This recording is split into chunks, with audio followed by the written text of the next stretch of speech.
Okay, so first of all, let us understand all the networking fundamentals. The very first concept in this networking fundamental is the socket. What is the socket? Basically, a socket is an endpoint in a network. Okay, so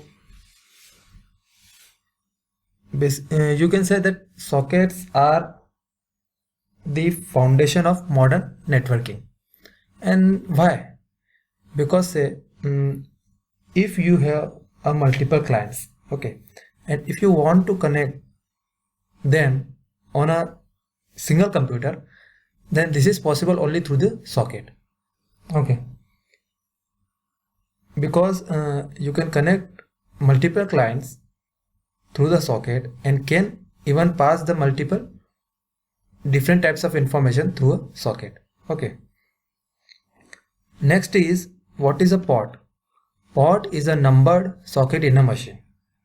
Okay, so let us say that because we have various port number associated with the machine. Now let us say that you have multiple clients and you have a single server. Okay, and that multiple clients wants to connect to a server through a single socket. Okay, or you can say a single port number. Then how this is possible that multiple clients can connect through a single server? Okay, this is possible if you use a multi-threaded scheme or any other scheme that allows you multiplexing the simultaneous inputs output. Okay, next is how socket communication take place. Okay, so if you want to connect multiple clients or a client to a machine, then this is possible through the use of protocols. Okay, in the networking we have basically three types of protocols. The first is internet protocol. The internet protocol is a low level routing protocol. Okay, this if you have a data, then internet protocol breaks the data into a very small packets. Okay, and then send these packets to an address across a network. Now in the internet protocol scheme, there is no guarantee to deliver the said packet to the destination.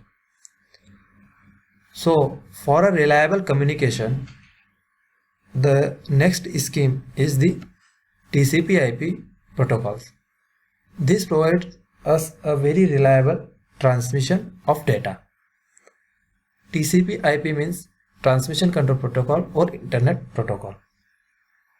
Okay, the third is UDP, that is User Datagram Protocol. This supports fast transport of packet, but it is connectionless and unreliable. Okay, so we will see in the upcoming lectures, we will see the use of TCP/IP and UDP. Okay, and we will see the concept of INET address in detail. Thank you.